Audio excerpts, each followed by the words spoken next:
The question is, why don't we know about Sharia? So I just wanted to mention.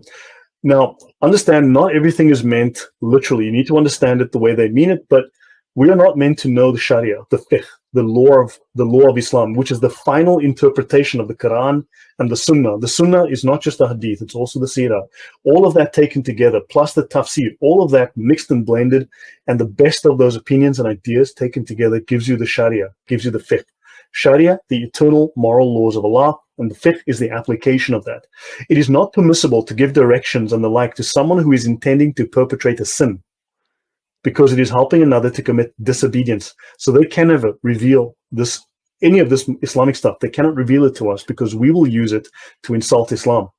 They cannot give directions to people who are wrongdoers, okay, for corruption. Corruption, technically in Islam, means temptation away from Islam, away from the faith.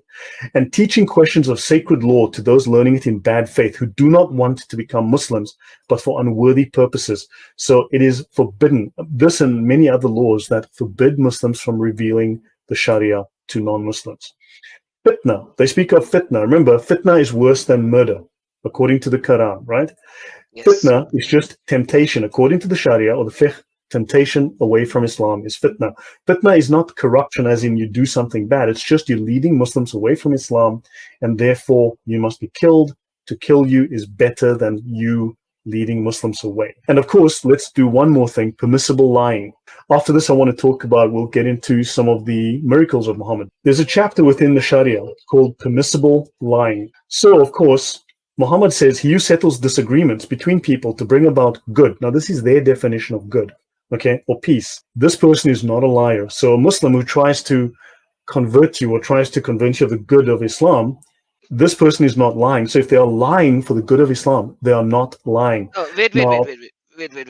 So Yep. what you are telling me is, FYI, for our listener to understand. So if you are lying to bring somebody to Islam, that lie is not a lie? Correct. So if I tell somebody, accept Islam, and you will be able to drink alcohol even if you are a Muslim, Correct. will I not be punished of lying even though that I know that I'm lying? No, you will not be, because you are doing good. So that is why you can lie and say come to Islam and still drink alcohol and still do everything and nothing wrong in it. Yes. So Perfect. look, the Sharia and the fiqh are the final exegesis of all of the verses of the Quran. Forget the Quran. All of that exegesis has been done, and you can find it written in black and white in the Sharia. So Muhammad did not lie except for three things: warfare, and don't forget, Islam is permanently at war. 2, settling disagreements, and 3, lying to your wife. Those are the three things where Muhammad was heard to lie: warfare, settling disagreements, and lying to your wife, which is allowed. So under settling disagreements, when you argue with a Muslim, you have a disagreement. To settle the disagreement, he can lie to you. Now, the best analysis of the topic of what eventually becomes obligatory lying in Islam, obligatory lying, is by Al-Ghazali, who's the #1 scholar of Islam after Muhammad, and he's even above the founders of the 4 schools.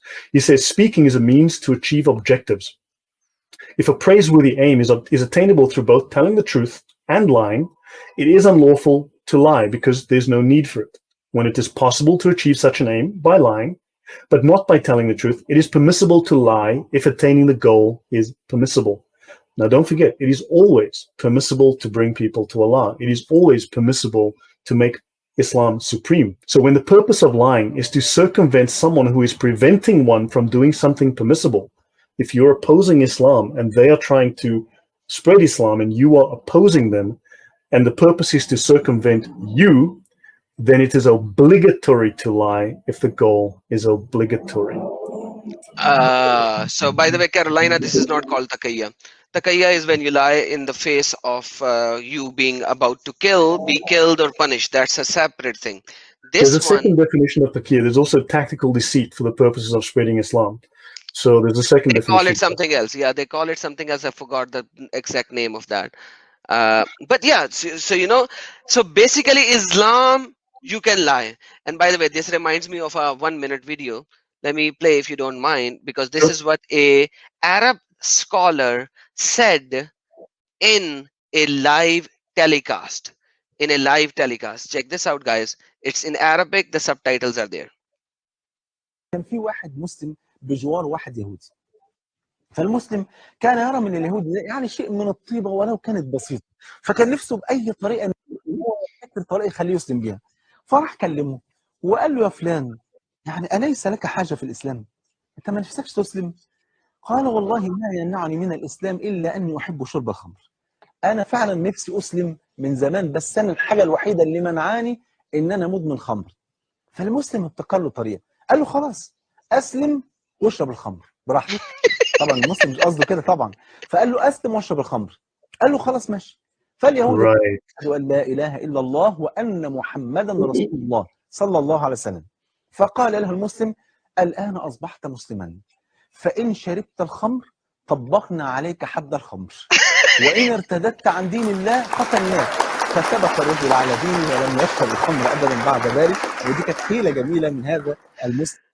So, guys, this is how he explained it. Brother, what do you have to say about that? This So was a very he good plan. This is a very good plan. So he said, now that you have done the shahada, if you drink, you will be punished with the punishment of alcoholic drink. Means you will be use the hunter on you 100 times or 10 times or 50 times. And if you leave Islam now that you have accepted it, you will be killed, because that's the Islamic way. Man baddal deenu fuqtulu. So now that the person remained a Muslim and he did not drink. Wow. Yeah, so this is trickery, but this is considered, yeah, but that's a story for another day. But the main foundation of lying within Islam is called hiyal, Hiyal. It is the oldest, most established form of trickery within Islam. It's called legal trickery. The first published works on this dates to the year 805, were the first complete. These are hundreds of strategies for deceiving people. It was originally applied to how to break promises, how to break oaths, how to break contracts.